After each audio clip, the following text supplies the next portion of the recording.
तो भारत के जो स्टार्टअप इकोसिस्टम है ना, वो एक बहुत बड़े बदलाव से गुजर रहा है। समझिए, एक तरह का रीसेट हो रहा है। जो कंपनियों के बनने, उनके बढ़ने और कामयाब होने के सारे नियम ही बदल रहा है। तो चलिए समझते हैं कि ये नया दौर आखिर है क्या।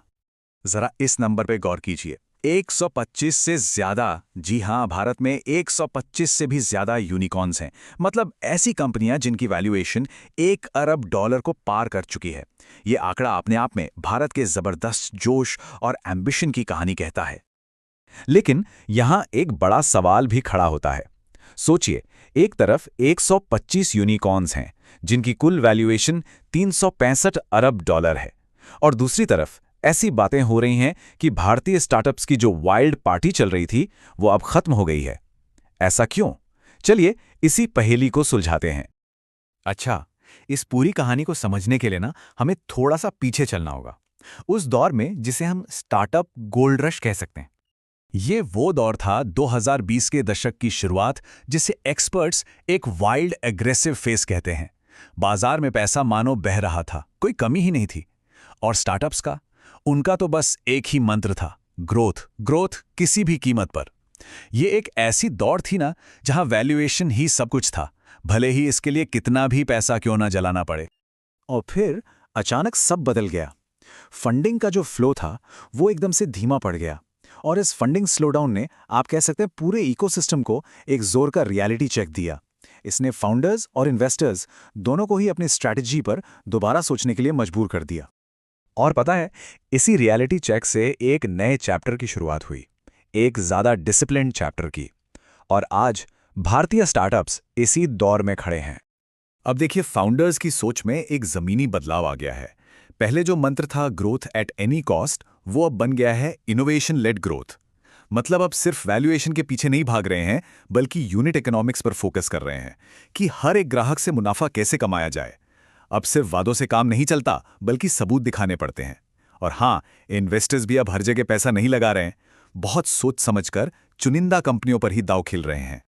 ईज माई ट्रिप के को फाउंडर रिकांत पेट्टी ने इस बदलाव को बहुत अच्छे से समझाया है। वो कहते हैं कि अब वो फाउंडर्स आगे निकलेंगे जो अपने कोर बिजनेस को गहराई से समझते हैं और शुरुआत से ही प्रॉफिटेबिलिटी पर काम करते हैं, ना कि वो जो सिर्फ वैल्यूएशन माइलस्टोन्स के पीछे भागते हैं। इस नए डिसिप्लिन दौर का एक और बहुत ही जरूरी पहलू है, ये है टेक्नोलॉजी में एक बड़ा शिफ्ट, और वो है डीप टेक का सेंटर स्टेज पर आना। तो सवाल उठता है, ये डीप टेक आखिर है क्या? देखिए, आसान शब्दों में कहें तो ये वो स्टार्टअप्स हैं जो बहुत ही गहरी साइंटिफिक रिसर्च और एडवांस्ड इंजीनियरिंग पर टिके होते हैं। ये कंपनियां किसी की नकल नहीं करती, बल्कि अपनी खुद की ओरिजिनल टेक्नोलॉजी बनाती हैं, जिसे हम इंटेलेक्चुअल प्रॉपर्टी या आईपी कहते हैं। और यहीं पर असली गेम चेंज हो रहा है।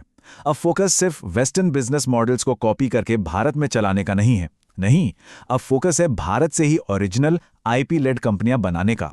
ये आप कह सकते हैं मेड इन इंडिया से इन्वेंटेड इन इंडिया की तरफ एक बहुत बड़ा कदम है। और ये सिर्फ बातें नहीं हैं, ये हकीकत में हो रहा है। देखिए, स्काई रूट एरोस्पेस और अग्निकुल कॉस्मोस जैसी कंपनियां, ये भारत को स्पेस टेक में ग्लोबल मैप पर ला रही हैं।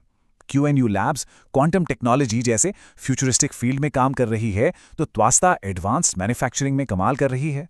यही कंपनियां तो भारत की टेक्नोलॉजिकल पावर का भविष्य हैं। अब जाहिर सी बात है, जब स्टार्टअप्स का डीएनए ही बदल रहा है तो फंडिंग के नियम और इन्वेस्टर्स की उम्मीदें कैसे नहीं बदलेंगी। स्पेशल इन्वेस्ट के विशेष राजाराम इस नए माहौल को एकदम सटीक तरीके से बताते हैं। वो कहते हैं, इन्वेस्टर्स को अब सबूत चाहिए। क्या सबूत? चाहे वो शुरुआती रेवेन्यू हो, पायलट प्रोजेक्ट्स का कॉन्ट्रैक्ट में बदलना हो, या फिर कस्टमर्स का कंपनी के साथ टिके रहना हो। मतलब अब सिर्फ वादों पर नहीं, बल्कि परफॉर्मेंस पर पैसा लग रहा है। और इसी के साथ पता है क्या, कामयाबी की परिभाषा भी बदल रही है।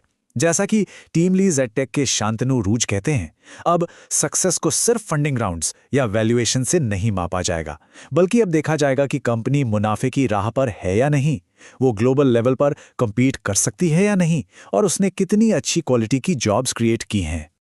ये जो मैच्योरिटी आ रही है ना, ये सिर्फ बिजनेस मॉडल्स तक ही सीमित नहीं है, इसका असर हमें ज्योग्राफिकली भी दिख रहा है।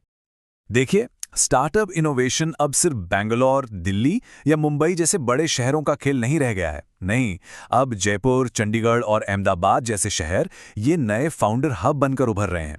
और सबसे खास बात क्या है, यहाँ के जो फाउंडर्स हैं ना, उन्हें आम भारतीय की ज़रूरतों की बहुत गहरी समझ होती है और यही समझ उनकी कामयाबी की सबसे बड़ी चाबी बन सकती है।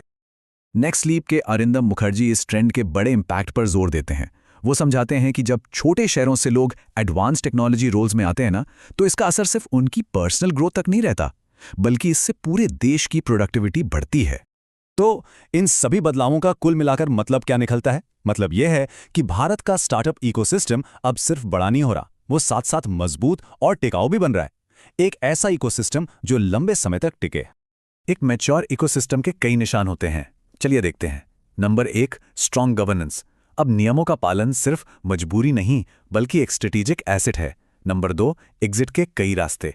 अब इन्वेस्टर सिर्फ आईपीओ के भरोसे नहीं है, एमएनए यानी मर्जर और अधिग्रहण से भी उन्हें पैसा वापस मिल रहा है। Number 3, experience leadership. और चौथा, ग्लोबल एम्बिशन। अब लक्ष्य सिर्फ भारत नहीं, बल्कि पूरी दुनिया के लिए प्रोडक्ट्स बनाना है। लेकिन हाँ, इसका मतलब ये बिल्कुल नहीं है कि आगे का रास्ता एकदम फूलों से भरा है। चुनौतियां अभी भी बहुत बड़ी हैं। देखिए, मार्केट कभी भी बदल सकता है, सरकारी नियम बदल सकते हैं और कंपटीशन तो हद से ज्यादा है। तो इन सब बाधाओं को पार करना ये आज भी एक बहुत बड़ा चैलेंज है। तो इस पूरी कहानी के आखिर में हम एक बड़े सवाल पर आकर खड़े होते हैं। भारत के स्टार्टअप्स ने अनुशासन तो सीख लिया है, उन्होंने वो जो आसान पैसे का दौर था उसकी गलतियों से सबक भी ले लिया है। अब सवाल ये है, क्या वो वाकई में भविष्य को डिफाइन करने के लिए तैयार हैं? खैर, इसका जवाब तो सिर्फ वक्त ही देगा।